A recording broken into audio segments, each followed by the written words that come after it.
নমস্কাৰ ডিজিটেল আসামলৈ আপোনালোক সকলোকে স্বাগতম জনাইছো আমি আলোচনা কৰি আছো বিএড এন্ট্ৰেন্স এক্সামৰ টিচিং এপ্টিটিউড আৰু আজিৰ এই ভিডিঅ'টিত আমি আলোচনা কৰিম কিছু ইম্পৰ্টেন্ট কুৱেশ্যন প্ৰিভিয়াছ ইয়াৰত অহা কিছু কুৱেশ্যন ইয়াত আছে যেহেতু আপোনালোকে জানে যে কুৱেশ্যন পেপাৰ লগত লৈ আহিব নিদিয়ে গতিকে ইয়াত মেমৰি বেস কিছু কুৱেশ্যন ইনক্লুড কৰা আছে প্ৰিভিয়াছ ইয়াৰৰ তো ইয়াৰ যেটো পিডিএফ ফাইল এই পিডিএফ ফাইলটো আপোনালোকে টেলিগ্ৰাম চেনেলত পাব টেলিগ্ৰাম চেনেলৰ লিংক ডেসক্ৰিপচন বক্সত দিয়া আছে তাৰ পৰা আপোনালোকে এই পিডিএফ ফাইলটো ল'ব পাৰিব তো এই ভিডিও ক্লাছসমূহ সকলো বিএড এন্ট্ৰেন্স এক্সামৰ বাবে প্ৰয়োজনীয় হ'ব গুৱাহাটী ইউনিভাৰ্সিটি ডিব্ৰুগড় ইউনিভাৰ্সিটি বা বড়োলেণ্ড ইউনিভাৰ্সিটি সকলো ইউনিভাৰ্সিটিৰ এন্ট্ৰেন্স এক্সামৰ বাবে হেল্প কৰিব এই ক্লাছসমূহে তো এইখিতে আপোনাক জনাব বিচাৰো যদি আপোনালোকে বিএড এন্ট্ৰেন্স এক্সামৰ প্ৰিপাৰেচন কৰিব বিচাৰে তেনেহলে আপোনালোকে এই কোৰ্সটো পাৰচেজ কৰিব পাৰে ইয়াত teaching aptitude ethics educational issues reasoning numerical abilities general knowledge English current affairs তো এই সকলো বিলাকৰ নোটছ আপোনালোকে পাব ডিটেইল নোটছ ইয়াত পাব কাৰেন্ট এফেয়াৰ্স বিলাক ইয়াত আপডেট পাব 2026 ৰ বিলাক ইয়াত পাব তো যদি আপোনালোকে ইন্টাৰেস্টেড হয় ডিজিটেল আসাম মোবাইল এপটো ডাউনলোড কৰি ল'ব তাত আপোনালোকে কোৰ্স ডিটেইলছও চাব পাৰিব আৰু কোৰ্সসমূহ পাৰচেজ আৰু এক্সেছ সকলো কৰিব পাৰিব ঠিক আছে আৰু কিবা বিশেষ জানিবলগীয়া থাকিলে তলত এটা WhatsApp নম্বৰ দিয়া আছে তাত আপোনালোকে কন্টাক্ট কৰিব পাৰিব তো এতিয়া আমি আৰম্ভ কৰিছো আজিৰ ভিডিঅ'টি প্ৰথম প্ৰশ্নলৈকে আমি আহিছো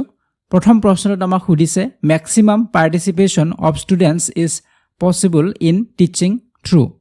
তো ইয়াত কুৱেশ্যনটো আমি ইংলিছতে ৰাখিছো যেটো কুৱেশ্যন বিলাক ইংলিছতে আহিব তো মই বুজাই দিছো যে ম্যাক্সিমাম পাৰ্টিসিপেশন অফ ষ্টুডেন্টস যে ষ্টুডেন্টছৰ যেটো পাৰ্টিসিপেশন অংশগ্ৰহণ এটো সকলোতকৈ বেছি কোড হ'ব কোনটো মেথডত হ'ব হেতু হৈছে প্ৰশ্ন discussion method lecture method audio visual AIDS নে টেক্সট বুক মেথডছ তো টিচিং যিবিলাক মেথডছ আছে এইবিলাক ইম্পৰ্টেন্ট হয় এইবিলাক আমি চাব লাগিব ডিটেইলছত আপোনালোকে চাব লাগিব সো যেহেতু আমাক প্ৰশ্নত পাৰ্টিসিপেশনৰ কথা সুধিছে লৰা ছোৱালীৰ অংশগ্ৰহণ হ'ব লাগিব আৰু এটো সকলোতকৈ বেছি কোনটো মেথডত হ'ব হেতু সুধিছে এতিয়া আমি যদি তলৰ পৰা চাওঁ যেনে টেক্সট বুক মেথডটো ইয়াত নহব এই কাৰণে নহব কাৰণ টেক্সট বুক মেথডটোত লৰা ছোৱালীৰ পাৰ্টিসিপেশন নাথাকে এটো টিচাৰ চেন্টাৰ্ড মেথড হয় ইয়াত শিক্ষকজনে সৰ্বে হ'ব কাৰণ টেক্সট বুকত যিখিনি আছে সেই টেক্সট বুকখনকে মূল গাইড হিচাপে লৈ শিক্ষক গৰাকীয়ে শিকাব গতিকে ইয়াত ষ্টুডেন্টছৰ পাৰ্টিসিপেশনটো বেছি নহয় গতিকে সেই কাৰণে এটো আমাৰ এনসাৰ হ'ব নোৱাৰে তাৰ পিছত বি নম্বৰ যেটো কোৱা হৈছে লেকচাৰ মেথডটো টিচাৰ চেন্টাৰ্ড মেথড হয় ইয়াতো শিক্ষকে সৰ্বে শিক্ষকৰ মতেহে হয় যেটো আমাৰ ট্ৰেডিশনাল যেটো মেথড হয় লেকচাৰ মেথড তো এই লেকচাৰ মেথডত কি কৰে শিক্ষক গৰাকীয়ে লেকচাৰ দিব বা শিক্ষক গৰাকীয়ে কথাখিনি ক'ব লৰা ছোৱালীক আৰু লৰা ছোৱালীখিনি সাইলেন্ট হৈ বহি থাকিব ইহঁতে নীৰৱ হৈ বহি থাকে ইহঁতৰ নিজৰ পাৰ্টিসিপেশন তাত নাথাকে অংশগ্ৰহণ নাথাকে শিক্ষক গৰাকীয়ে সকলো কৰে গতিকে এইটো আমাৰ কি হয় টিচাৰ চেন্টাৰ্ড হয় ইয়াত পাৰ্টিসিপেশন লৰা ছোৱালী নাথাকে গতিকে এই মেথডটো আমাৰ শুদ্ধ উত্তৰ নহব তাৰ পিছত সিট আছে অডিও ভিজুৱেল এইডছ আৰু এইটো মেথড নহয় অডিও ভিজুৱেল এইডছ ইয়াৰ ওপৰত অলৰেডি আমি ক্লাছ দিয়া হৈছে আপোনালোকে যদি চাইছে ভিডিও ক্লাছ মই দিছো অলৰেডি এইডছ টিচিং এইডছ বিলাকৰ ওপৰত তো অডিও ভিজুৱেল আছে অডিও ভিজুৱেল মানে যিবিলাক আমি লৰা ছোৱালীক এইডছ হিচাপে ব্যৱহাৰ কৰো সজুলি হিচাপে টিচিং মেথডটো থাকিবই টিচিং মেথডটোৰ ভিতৰত আমি কিছুমান লৰা ছোৱালী যাতে বুজাত আৰু সুবিধা হয় তাৰ কাৰণে আমি এইডছ বিলাক ব্যৱহাৰ কৰো যে কিছুমান অকল অডিও থাকে অকল লৰা ছোৱালী শুনিব পাৰে যেনে ৰেডিও হ'ব পাৰে টেপ ৰেকৰ্ডাৰ হ'ব পাৰে কিছুমান অকল ভিজুৱেল থাকিব ব্লেকবোৰ্ডখন যদি চাও সেইখনো ভিজুৱেল এইডছত পৰিব বা তেনে ধৰণে মেপখন যদি ব্যৱহাৰ কৰিছো চাৰ্ট ব্যৱহাৰ কৰিছো এইবিলাক সকলোবিলাক ভিজুৱেল এইডছ হয় কিন্তু কিছুমান আমাৰ থাকিব অডিও ভিজুৱেল তাত অডিও থাকে ভিডিও থাকিব তো সেইবিলাক হৈছে অডিও ভিজুৱেল কম্পিউটাৰ হ'ব পাৰে প্ৰজেক্টৰত আমি কিবা এটা ভিডিও দেখাইছো তো হেতু হ'ব পাৰে তো এইবিলাক হৈছে আমাৰ অডিও ভিজুৱেল এইডছ হ'ব তো এইটো মেথড নহয় এইবিলাক আমি মেথডৰ ভিতৰত ব্যৱহাৰ কৰা কিছু সজুলিহে তো উত্তৰ আমাৰ কোনটো হ'ব অপচন নম্বৰ এ হ'ব ডিসকাশন মেথড কাৰণ ডিসকাশন মেথডত কি কৰিব লৰা ছোৱালী আলোচনা কৰিব যদি মই ধৰি লৈছো বহুত ডাঙৰ এটা ক্লাছ হয় তাত 100 জন লৰা ছোৱালী আছে সাধাৰণতে নাথাকে তথাপি মই ধৰি লৈছো যে 100 জন লৰা ছোৱালী আছে এটা 100 জন লৰা ছোৱালীক আমি ম্যাক্সিমাম লৰা ছোৱালীক তাত পাৰ্টিসিপেট কৰিব দিব লাগিব অংশগ্ৰহণ কৰিব লাগিব গতিকে শিক্ষক গৰাকীয়ে গ্ৰুপ বনাব পাৰে যে 10 জন কৈ তাত 10টা গ্ৰুপ বনাই দিলে প্ৰতিটো গ্ৰুপৰ মাজত টপিক বিলাক ভগাই দিলে তাৰ পিছত হেতক ডিসকাস কৰিবলৈ দিলে গতিকে তাত লৰা ছোৱালী কি হ'ব পাৰ্টিসিপেট কৰিলে অংশগ্ৰহণ কৰিলে হেতে নিজৰ ব্ৰেইনষ্টৰ্মিং হ'ব নিজে হেতে চিন্তা কৰি হেতে কথাবিলাক আলোচনা কৰিব গতিকে এই আলোচনাৰ যেটো পদ্ধতি হ'ব ডিসকাশন যেটো মেথড হ'ব এইটোত লৰা ছোৱালীৰ পাৰ্টিসিপেশনটো সকলোতকৈ বেছি হ'ব তো উত্তৰ কি হ'ব অপচন নম্বৰ 1 হ'ব এ হ'ব নেক্সট এতিয়া কুৱেশ্যন লৈকে আহিম কুৱেশ্যন নম্বৰ 2 লৈকে ইয়াতে সুধিছে কি দা most এপ্ৰোপ্ৰিয়েট purpose of learning is যে learning or শিক্ষণৰ পাৰপ'জটোৰ কথা সুধিছে, উদ্দেশ্য কি হোৱা উচিত, যে ল'ৰা ছোৱালীক যে আমি লাৰ্ণ কৰাইছোঁ বা লাৰ্ণিং সিহঁতৰ হৈছে, ল'ৰা ছোৱালীৰ তাৰ উদ্দেশ্য কি, কিয় লাৰ্ণিং হ'ব লাগে,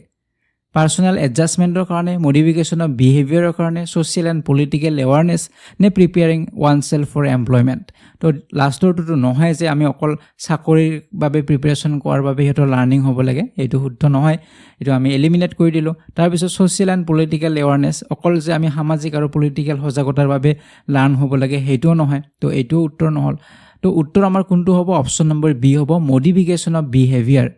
যে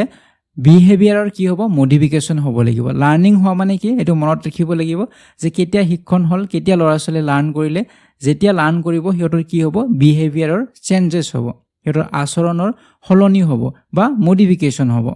অকল ল'ৰা ছোৱালী বুলি নহয়, আমি যদি কিবা এটা কথা শিকিছোঁ, শিকাৰ পিছত আমাৰ কি হ'ব লাগিব, আচৰণৰ সংশোধন হ'ব লাগিব, আচৰণৰ মডিফিকেশ্যন হ'ব লাগিব। এতিয়া ধৰক সৰু বাচ্ছা এটাই ডাঙৰক যে সন্মান কৰিব লাগে সেইটো হয়তো তেওঁ নাজানে, ঠিক আছে, তো তেওঁৰ বিহেভিয়াৰটো আগত বেলেগ আছিলে, ডাঙৰক তেওঁ সন্মান নকৰিছিলে, কিন্তু যেতিয়া তেওঁ বুজি পোৱা হ'ল, যেতিয়া তেওঁৰ লাৰ্ণিং হ'ল যে ডাঙৰক তেওঁ সন্মান কৰিব লাগে, তেতিয়া তেওঁ কি কৰিব, তেওঁৰ বিহেভিয়াৰৰ কি হ'ব, মডিফিকেশ্যন হ'ব, আৰু সেই বিহেভিয়াৰৰ মডিফিকেশ্যনটোৱে হৈছে তেওঁৰ লাৰ্ণিং হ'ল। গতিকে যিকোনো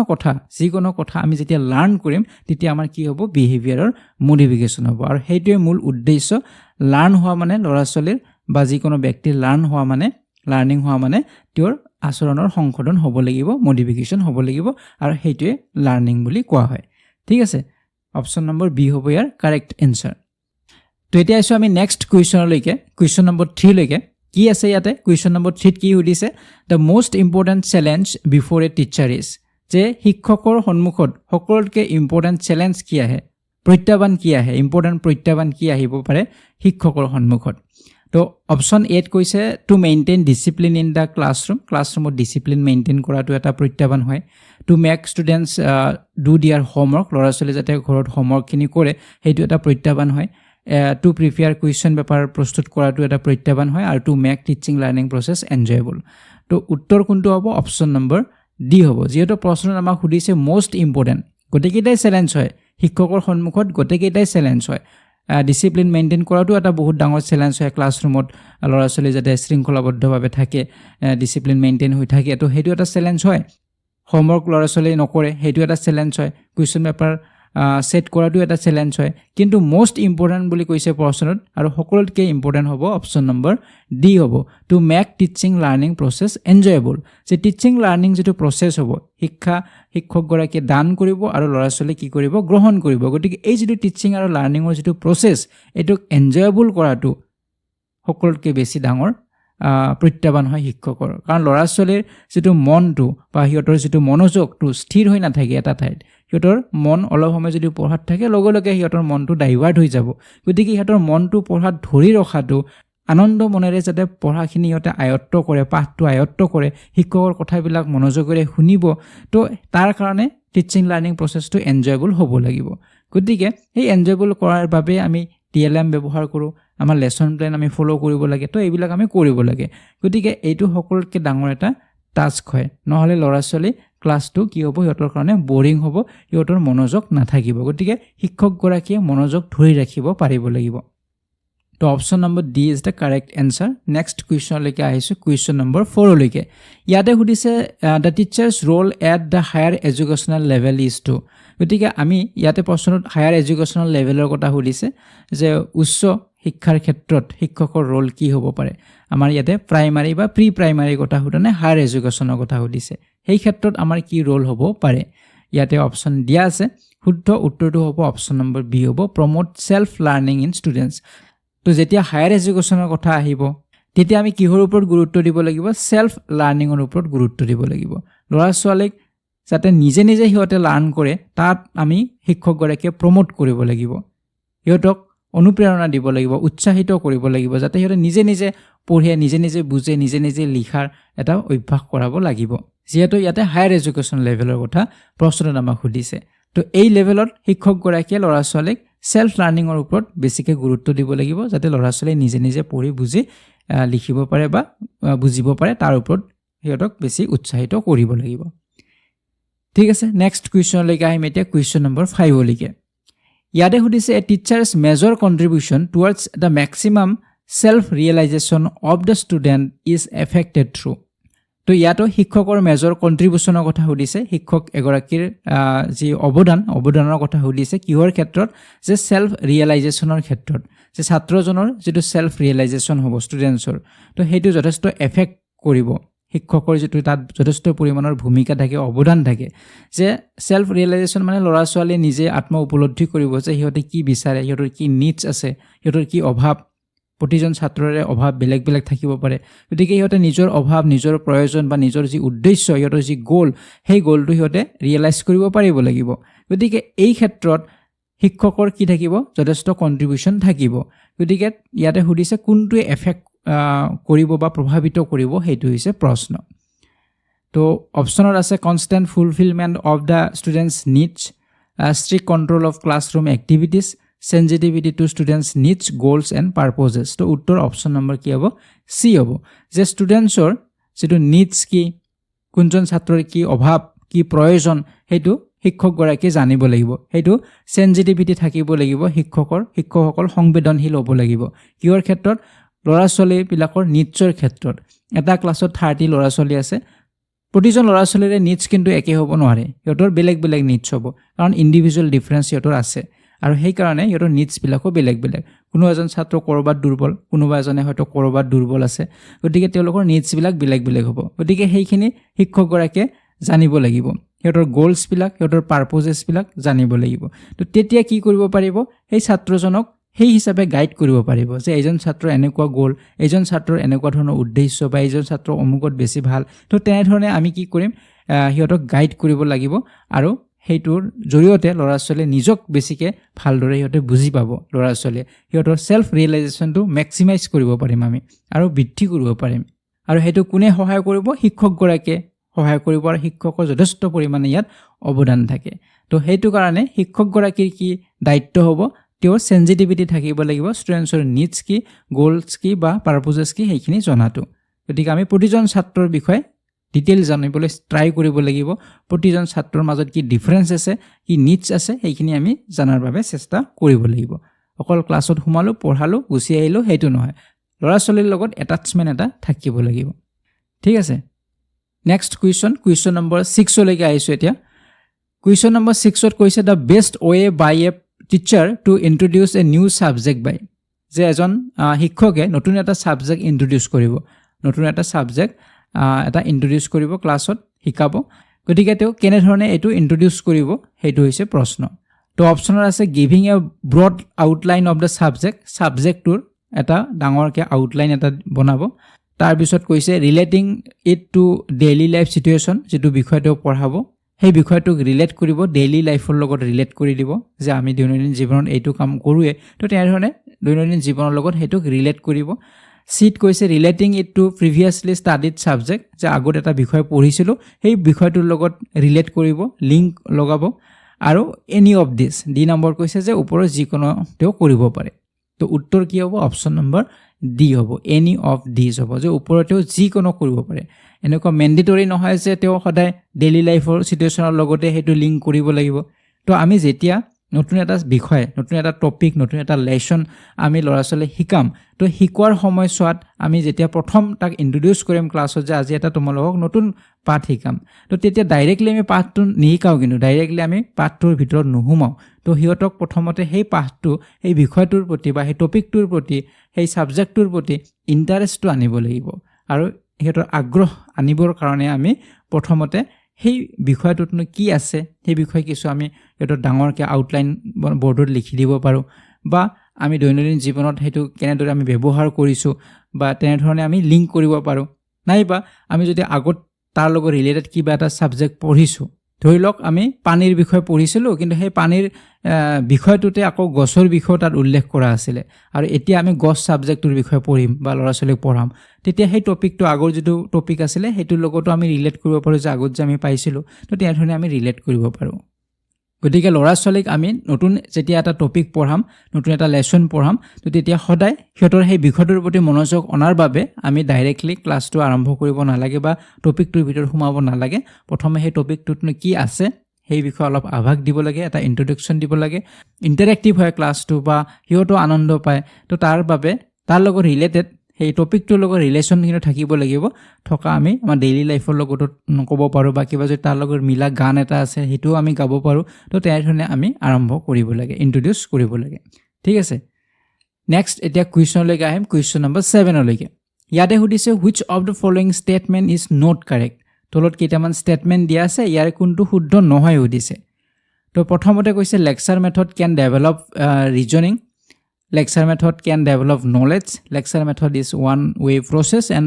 during lecture method students are passive to ইয়াতে আমাক অকল lecture methodৰ ওপৰত চাৰিটা স্টেটমেন্ট দিছে কোনটো অশুদ্ধ এইটো আমাক বাছিব কৈছে তলৰ পৰা যদি আমি আহো ডি নম্বৰ আছে lecture method during lecture method students are passive তো এইটো একেবাৰে কাৰেক্ট মই অলপ আগত কৈছিল আপোনাক যে lecture method টো টিচাৰ সেন্টাৰড হয় ইয়াত শিক্ষকে সৰ্বসৰ্বা হয় শিক্ষকে কৈ থাকিব লেকচাৰ দি থাকিব আৰু ষ্টুডেন্টছ বিলাকে পেছিভ হৈ থাকে নীৰৱ হৈ থাকে গতিকে এইটো একেবাৰে কাৰেক্ট হয় তো আমাক নট কাৰেক্ট কোনটো হেতুহে বিচাৰিব দিছে সি নম্বৰত কি আছে lecture method is one way process এইটোও কাৰেক্ট হয় কাৰণ ওৱান ৱে প্ৰসেস মানে কি অকল শিক্ষকে শিকাই গৈ আছে শিক্ষকে লেকচাৰ দি গৈ আছে ল'ৰা ছোৱালী হেয়া বহি বহি শুনি আছে তো ওৱান ৱে প্ৰসেস ষ্টুডেন্টছৰ তাত পাৰ্টিসিপেশন নাই ষ্টুডেন্টছৰ তাত ইনভলভমেন্ট নাই গতিকে এইটো ওৱান ৱে প্ৰসেস হয় এইটোও কাৰেক্ট হয় বি নম্বৰত কৈছে lecture method can develop knowledge এইটোও কাৰেক্ট হয় লেকচাৰ মেথডৰ ফলত ল'ৰা ছোৱালীৰ নলেজ ডেভেলপ হ'ব কিছুমান তথ্য ক'ব ল'ৰা ছোৱালীক কিছুমান ডেটা ক'ব ল'ৰা ছোৱালীক তো সেই নলেজবিলাক সিহঁতৰ ডেভেলপ হ'ল কিন্তু যেটো এ নম্বৰত কৈছে যে lecture method can develop reasoning এইটো লেকচাৰ মেথডত নহয় গতিকে এইটো নট কাৰেক্ট আৰু এইটো আমাৰ শুদ্ধ উত্তৰ হ'ব কাৰণ ৰিজনিঙৰ বাবে ল'ৰা ছোৱালী নিজে সিহঁতে চিন্তা কৰিব পাৰিব লাগিব ৰিজনিং বুলি কোৱাৰ লগে লগে ইয়াত হাই অৰ্ডাৰ এটা থিংকিং হ'ব লাগিব হাই অৰ্ডাৰ থিংকিং হ'ব লাগিব হাই লেভেলৰ থিংকিং হ'ব লাগিব কাৰণ এই থিংকিঙৰ জৰিয়তে সিহঁতে এটা ডিসিশন ল'ব পাৰিব সিদ্ধান্ত ল'ব পাৰিব সিহঁতে নিজে যুক্তি দিব পাৰিব লাগিব যেটো আমাৰ লেকচাৰ মেথডত ডেভেলপ নহয় লেকচাৰ মেথডত অকল নলেজ ডেভেলপ হ'ব মানে জ্ঞান শিক্ষকগৰাকীয়ে যিখিনি তথ্যৰ কথা ক'ল ইমান অমুক চনত হৈছিল এইটোৰ নাম অমুক আছিল ইমান চনত এইখন যুদ্ধ হৈছিল তো এইবিলাক নলেজবিলাক সিহঁতৰ ডেভেলপ হ'ল ডেফিনেটলি কিন্তু ৰিজনিং যেটো কেপাসিটি সিহঁতৰ হাই অৰ্ডাৰ থিংকিং কেপাসিটিটো সিহঁতৰ ডেভেলপ নহয় কাৰণ সিহঁতৰ পাৰ্টিসিপেশনে নাই তাত সিহঁতে যেতিয়া নিজে অংশগ্ৰহণ কৰিব নিজে সেই বস্তুটো হাতে কামে কৰি শিকিব তেতিয়া সিহঁতৰ ৰিজনিং এবিলিটি বাঢ়িব গতিকে উত্তৰ আমাৰ অপচন নম্বৰ কি হ'ব এ হ'ব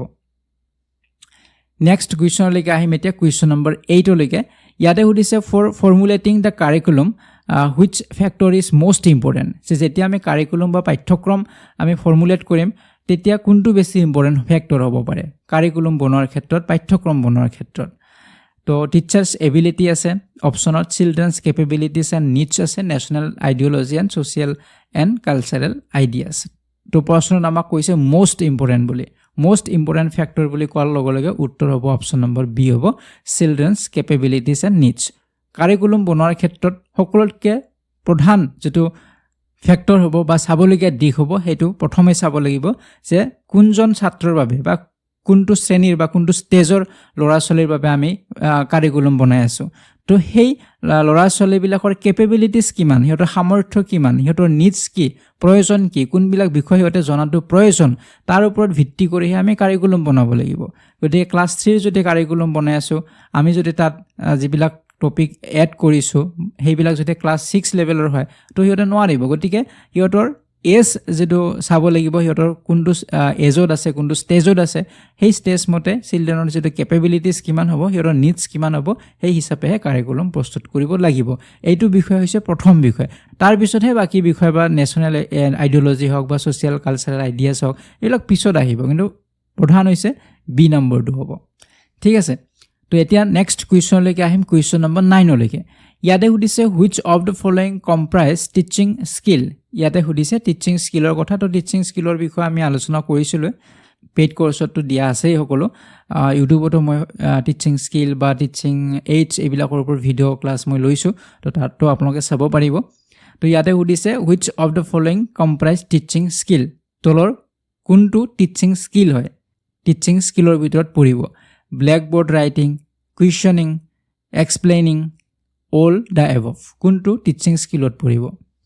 তো ইয়াৰ উত্তৰটো হ'ব অপশ্যন নম্বৰ ডি হ'ব অল দ্য এবভ ওপৰৰ গোটেইকেইটাই টিচিং স্কিল হয় যে ব্লেকবোৰ্ড ৰাইটিং ব্লেকবোৰ্ড এখনত কেনেদৰে লিখিব লাগিব তো এইবিলাক আলোচনা কৰিছিলোঁ যে ব্লেকবোৰ্ডত কেনেদৰে লিখিব লাগিব শিক্ষকগৰাকীয়ে সেইটো তেওঁৰ স্কিল হয় কিমান ডাঙৰকৈ লিখিব লাগিব কোনটো আণ্ডাৰলাইন কৰি লিখিব লাগিব কোনটো সৰুকৈ লিখিব কোনটো ডাঙৰকৈ লিখিব তো সেইটো এটা স্কিল হয় শিক্ষকৰ দেখাটো ভাল হ'ব লাগিব আৰু ব্লেকবোৰ্ডৰ যিবিলাক স্পেচ থাকিব সেইখিনিও ভালদৰে ইউটিলাইজ কৰিব পাৰিব লাগিব এটা লাইন লিখিয়ে গোটেই ব্লেকবোৰ্ডখন ফিল কৰি দিলেও নহ'ব গতিকে এই ব্লেকবোৰ্ডত লিখাটো এটা শিক্ষকৰ স্কিল হয় কুৱেশ্যনিংটো এটা স্কিল হয় যে কোনজন ছাত্ৰ কেনেধৰণৰ প্ৰশ্ন সুধিব বা কোনটো সময়ত কেনেধৰণৰ প্ৰশ্ন সুধিব কেতিয়াবা আমি প্ৰশ্ন অপেন এণ্ডেড কুৱেশ্যন সুধিব লাগিব অপেন এণ্ডেড কুৱেশ্যন মানে যেটো ইহঁতে এটা শব্দতে উত্তৰ দিব পাৰিব ইয়েছ নোৰ জৰিয়তে ইহঁতে উত্তৰ দিব পাৰিব বা কেতিয়াবা আমি ক্লোজ এণ্ডেড কুৱেশ্যনো সুধিব লাগিব যেটো প্ৰশ্নৰ উত্তৰ ইহঁতে এটা শব্দত দিব নোৱাৰে সিহঁতে এক্সপ্লেইন কৰি উত্তৰ দিব লাগিব বৰ্ণনা কৰি উত্তৰ দিব লাগিব গতিকে এই ক্লোজ এণ্ডেড হওক অপেন এণ্ডেড কুৱেশ্যন হওক কোনটো সময়ত আমি সুধিব লাগিব তো সেইটো এটা স্কিল হয় প্ৰতিটো সময়ত প্ৰতিটো কুৱেশ্যন আমি সুধিব নোৱাৰো তো এক্সপ্লেইনিং কেনেদৰে তেওঁ এক্সপ্লেইন কৰিব তেওঁৰ কথাবিলাক বা পাঠ্যপুথিৰ কথাবিলাক কিমান চিম্পলিচিটি তেওঁ ইউজ কৰিব বা চিম্পলভাৱে তেওঁ ল'ৰা ছোৱালীৰ প্ৰেজেণ্ট কৰিব তো সেইটো এটা তেওঁৰ স্কিল হয় তো এই গোটেইকেইটাই কি হয় টিচিং স্কিলৰ ভিতৰতে পৰিব ঠিক আছে নেক্সট এটা কুৱেশ্যনলৈকে আহিম কুৱেশ্যন নম্বৰ 10 লৈকে ইয়াতে উঠিছে which of the following is not a sign of reading difficulty among young learners যে তলৰ কোনটো ৰিডিং ডিফিকাল্টিৰ ভিতৰত নপৰে সো আমি কেইদিনমান আগতে আলোচনা কৰিছিলো ক্লাছ এটা মই দিছো ইউটিউবত যে লাৰ্নিং ডিজেবিলিটিৰ ওপৰত লাৰ্নিং ডিজেবিলিটি কি ডিজেবিলিটি থাকিব পাৰে এইবিলাক ডিসলেক্সিয়া ডিসক্যালকুলিয়া এইবিলাক আমি আলোচনা কৰিছিলো তো এটো ইম্পৰ্টেন্ট হয় এইবিলাকৰ ওপৰত প্ৰশ্ন আহে আৰু ইয়াতে চাওক আপোনালোকে প্ৰশ্ন আহিছেও যে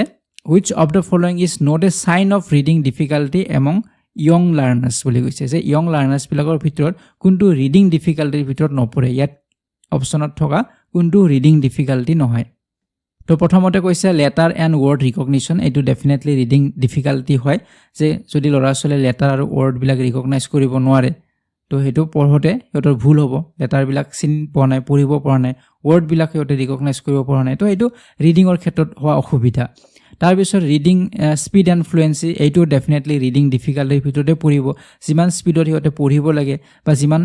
ফ্লুৱেন্টলি পঢ়িব লাগে মানে হলহলিয়াকে পঢ়িব লাগে এটা অনৰ্গলভাৱে পঢ়িব লাগে তো সেই ফ্লুৱেন্সিটো মেইনটেইন কৰিব পৰা নাই তো হেতু কিহৰ সমস্যা হ'ব পাৰে ৰিডিং ডিফিকাল্টিছে হয় তাৰ পিছত কৈছে আন্ডাৰষ্টেণ্ডিং ৱৰ্ডছ এণ্ড আইডিয়াছ যে শব্দবিলাক বুজি নাপায় প্ৰতিটো শব্দৰ অৰ্থ বুজি পাব লাগিব তো সেইবিলাক বুজা নাই বা হিয়তে আইডিয়াছ বিলাক বুজা নাই কি পাঠটোত লিখা আছে বা কি হেই প্যাৰাগ্ৰাফটোত লিখা আছে সেইবিলাকো বুজি নাপালে তো এইটো আমাৰ ৰিডিং ডিফিকাল্টিছৰ ভিতৰতে পৰিব কিন্তু যেটো ডি নম্বৰত কৈছে যে স্পেলিং কনসিস্টেন্সি এইটো আমাৰ ৰিডিং ডিফিকাল্টিত নপৰে যেটো স্পেলিংটো আমি লিখো বানান এটা আমি নপঢ়ো বানানটো আমি লিখো গতিকে স্পেলিং কনসিস্টেন্সিটো আমাৰ পৰিব ৰাইটিং ডিফিকাল্টিৰ ভিতৰত গতিকে এইটো আমি যেটো ডিসগ্ৰাফিয়া বুলি কওঁ ঠিক আছে ডিসগ্ৰাফিয়া বুলি কওঁ ৰিডিং ডিফিকাল্টিটোক আমি ডিসলেক্সিয়া বুলি কওঁ ঠিক আছে তো স্পেলিং কনসিস্টেন্সিটো ৰাইটিংৰ লগত জড়িত ডিসগ্ৰাফিয়া হ'ব তো এইটো হ'ব আমাৰ শুদ্ধ উত্তৰ হ'ব অপচন নম্বৰ ডি নেক্সট এটা কুৱেশ্যন লৈকে আহিম কুৱেশ্যন নম্বৰ 11 লৈকে ইয়াতে সুধিছে which of the following is not a characteristic feature of intrinsically motivated children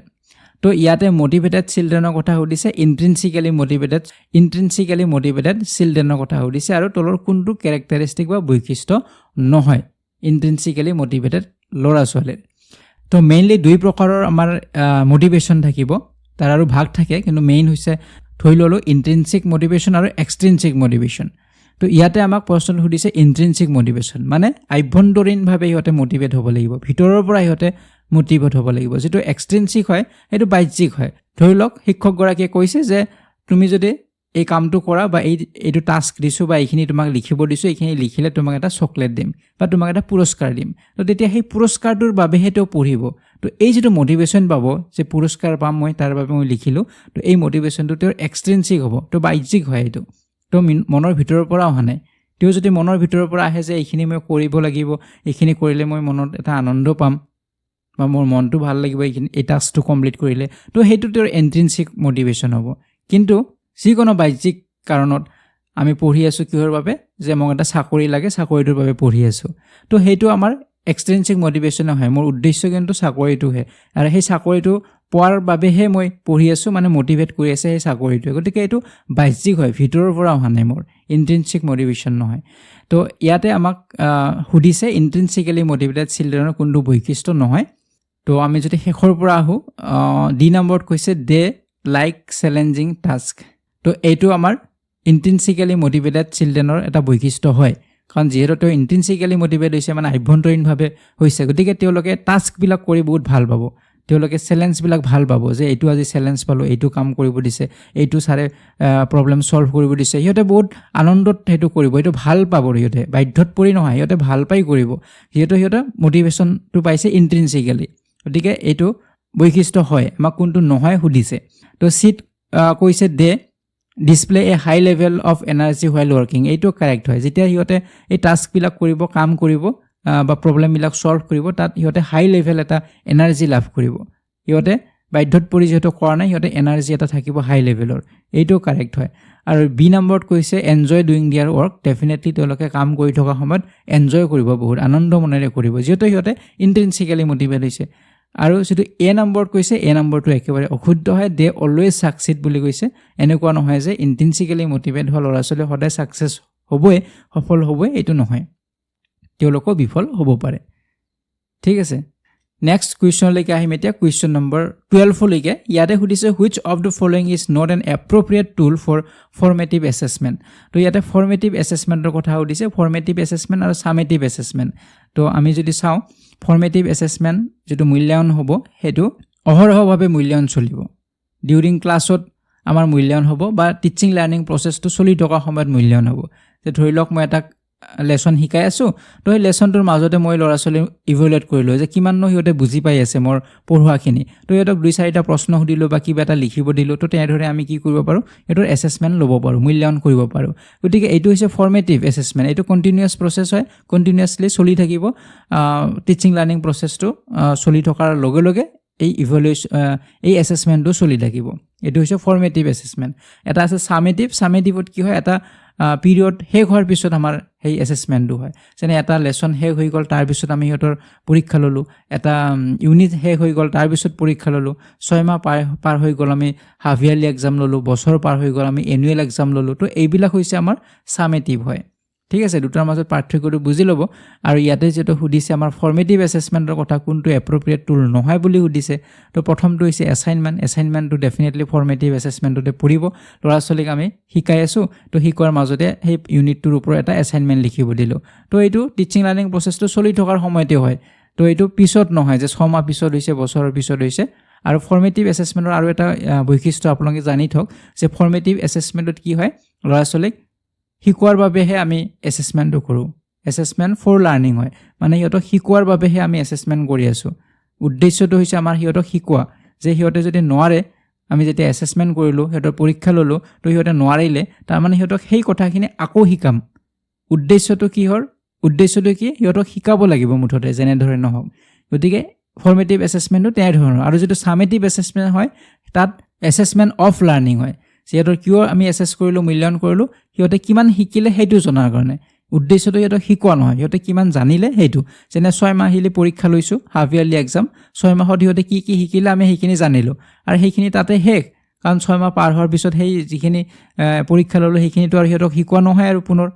বা হিহঁতৰ বছৰিকা পৰীক্ষা ললো তো হিহঁতে কিমান মাৰ্ক পালে কিমান কি গ্ৰেড পালে সেইখিনি আমি জানিলো হিহঁতে কি শিকিলে সেইখিনি জানিলো বাকি নজনাখিনি কিন্তু এটা নজনাকে নেক্সট ক্লাছলৈকে প্ৰমোট হৈ গুছি গল গতিকে এটা নজনাকে থাকি গল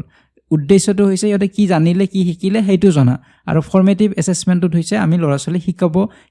ল'ৰা-ছোৱালী শিকাব লাগিব হেতু হৈছে তাৰ মূল উদ্দেশ্য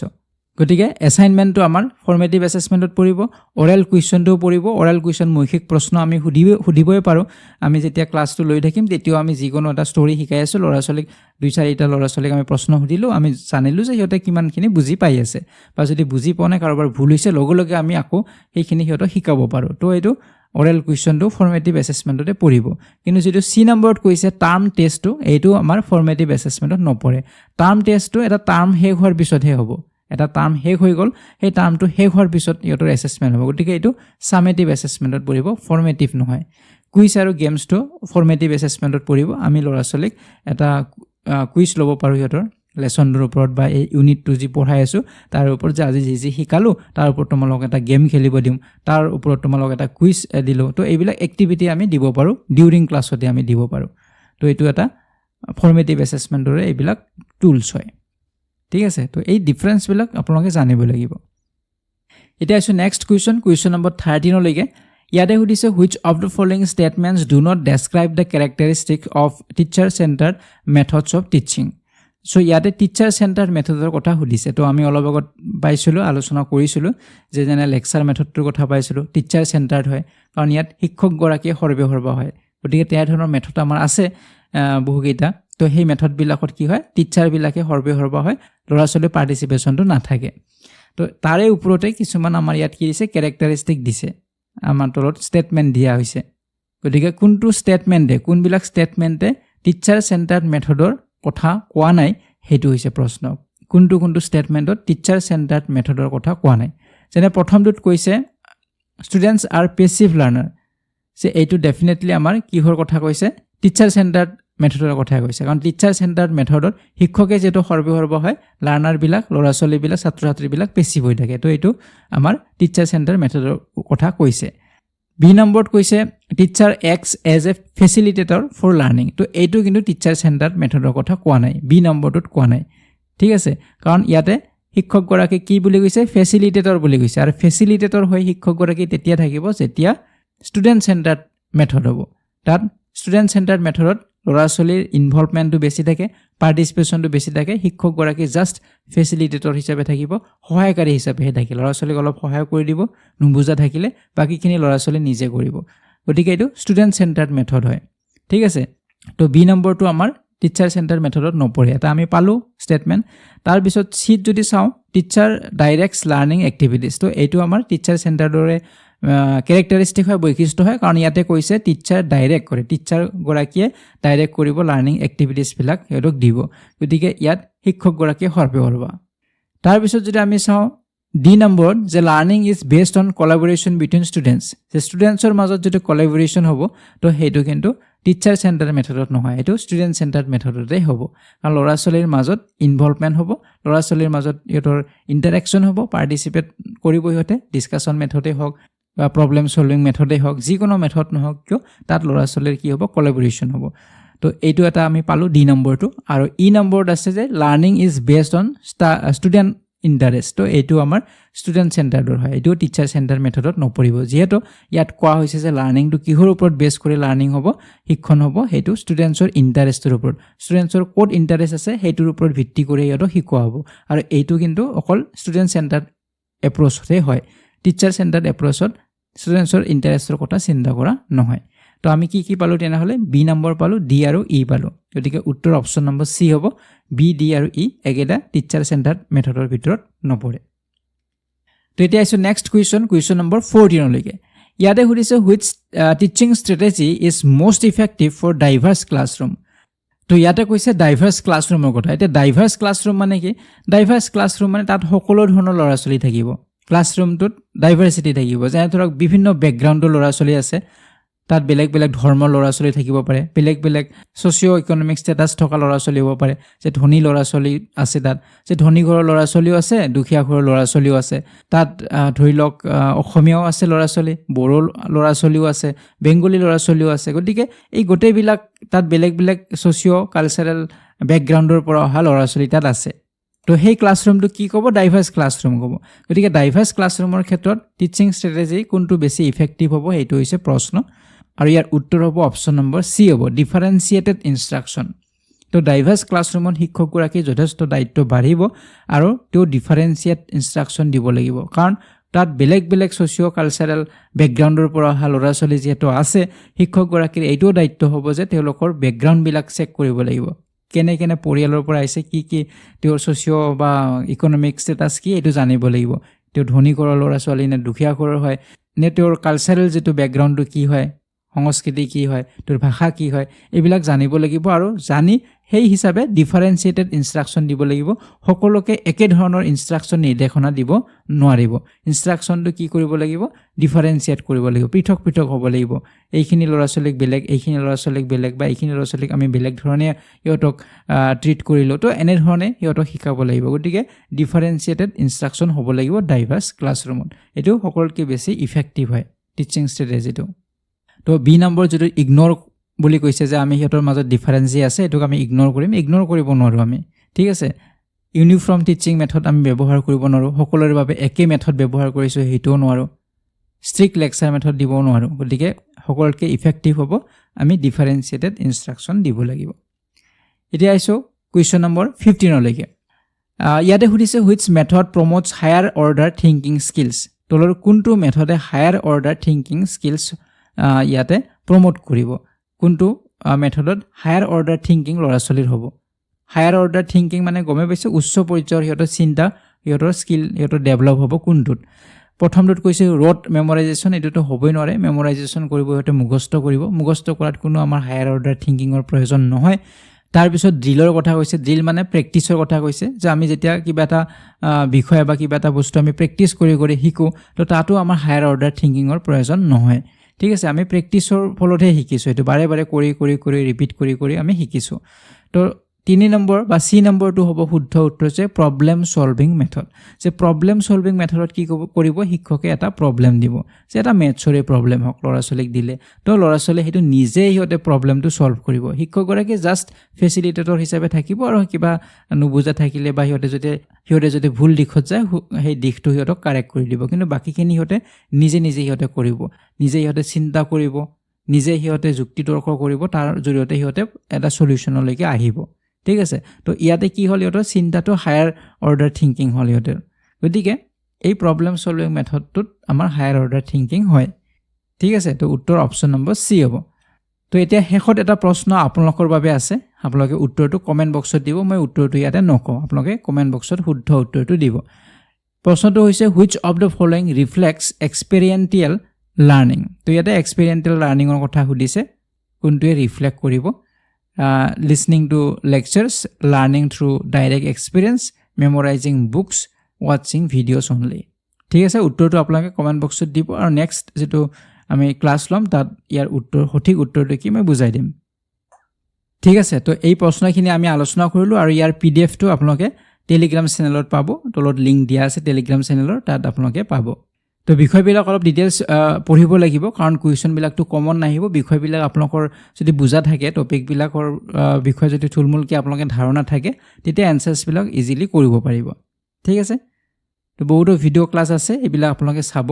আৰু যিবিলাকে কোৰ্চ পাৰচেছ কৰা আছে নোটছত সকলোবিলাক কভাৰ কৰাই আছে